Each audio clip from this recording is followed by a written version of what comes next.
Hello and welcome here. If you're new, you're very much welcome. My name is Precious Nduku Pascal. If you're a returning subscriber, you're also welcome. I am the founder of the Royal Oak Woman, and on this channel, I run a series called Fettling Flames, where I kindle the subtle fires that mend you to wholeness. On today's episode of Fettling Flames, we'll be talking about sexually stimulating behaviors. What are sexually stimulating behaviors? They are simply those activities that, when you engage in them, they activate your sexual desires and stimulate you either physically or psychologically. Now, why are we talking about this today? The reason is because many people are exposed to sexual activity.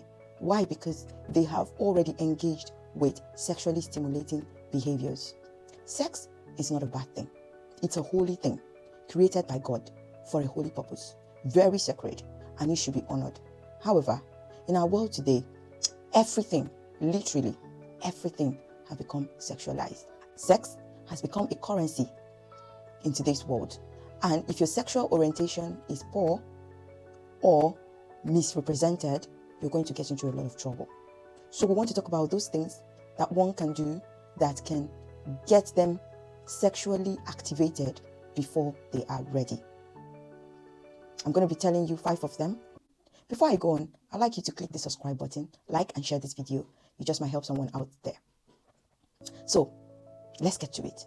The first sexual stimulating behavior I want to talk about is engaging sexualized content. It's no doubt that everything out there is sexualized. Books, movies, music, pictures, adverts, products, you name it. Now, every time you engage with a sexual content, you set yourself up to be sexually exposed negatively. Whether they be movies that are very erotic, romanticized, created to arouse your feelings in very unhealthy ways. When you engage with them, when you listen to this music, when you sing those songs, when you read those books, you clearly set yourself up for sexual invasion. The people who do these things do not work alone. They are being motivated and sponsored by certain things that we do not see with our eyes. So, you might innocently engage with them. You might watch them for fun. But what happens at the end of it all? What happens after you've watched that movie and now you are alone with your thoughts? Those pictures start to come back. Those thoughts start to spring up. Your emotions are aroused and your body starts to crave for something you were not meant to have at that time. So, when you engage any form of sexual content, when you actively scroll through your social media, binging on those things, you do yourself no good. Number 2, random touches. Now, there are people who are kinesthetic in nature. Most things they do, they communicate by touch.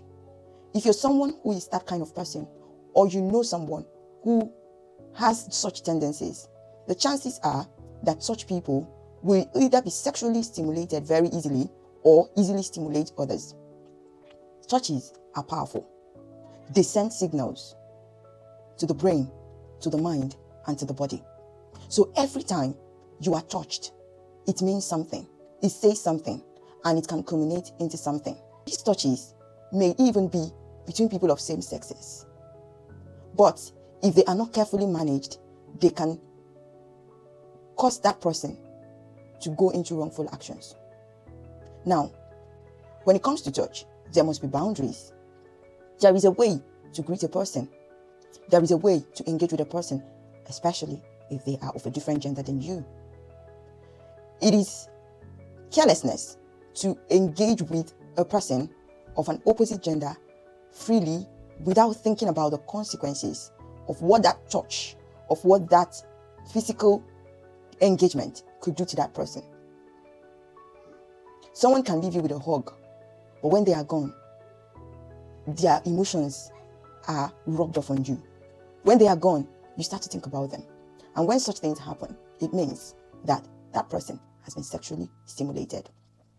Number 3, feeding on other people's nudity. Now, with the craziness of social media, a lot of things go viral. Someone's cheating video has been leaked. someone's immoral affair has been blown up in the air, and you see people scrambling to see other people's nakedness. You see other people searching, requesting for videos of other people's nakedness. It is an insult to your mind to feast on another person's nakedness. And that is why pornography messes up your mind. Why? Because a person's body is not yours. Except in marriage, where such is allowed, you are not permitted to feast on another person's nakedness. It troubles your mind. It frustrates your mental faculties. Now, the mind is powerful. Any picture you see stays there permanently. The mind is like a camera. It captures very quickly, but it never erases. So you must be careful at what you look at. The next one, indulging in fantasies and imaginations. Sexual feelings are normal. They are not bad. When it becomes bad is when you feast on them. When you allow your mind to start to expand on the thoughts, when you allow your mind to start to create imaginations, when you allow your mind to start to go wild in thinking, to start to process deeper on the things you've seen, on the things you've heard, you create imaginary pictures, you make up things in your mind, and you feast on them. When you do such things, you are damaging your soul. Because when those thoughts become your prevailing thoughts, you will often be distracted. You will find it difficult to do the right things, to say the right things, and even to make the right choices. The last one, but not the least, is the use of obscene languages. In a world where language is currency, where words are powerful, where things said can make or mar a person, when you use sexually stimulating languages, when you say things that create wrong pictures, dirty pictures in the mind of another person, or you listen where those words are being used, whether they be in movies, whether they be on social media, whether they be podcasts, whether they be television programs, whatever, they stay on your mind. And they don't just stay, they prey on you. I'd like to end by saying, every time you listen to a sexual language, you watch a sexual content, you feast on a sexual fantasy, you dip yourself in sexual images, you sign a signature of perversion upon your soul. Those things, they expose your mind, they cause your mind to become captivated, captured, and eventually ruptured. A healthy mind is a mind that is devoid of activities and intentions or thought processes that are given to perversion. So, today I encourage you, stay away from sexually stimulating behaviors. Purity is ultimate. And when you get it, you don't just survive the world, you thrive. Thank you for listening to me. Like, share, and subscribe, and I'll see you in my next video.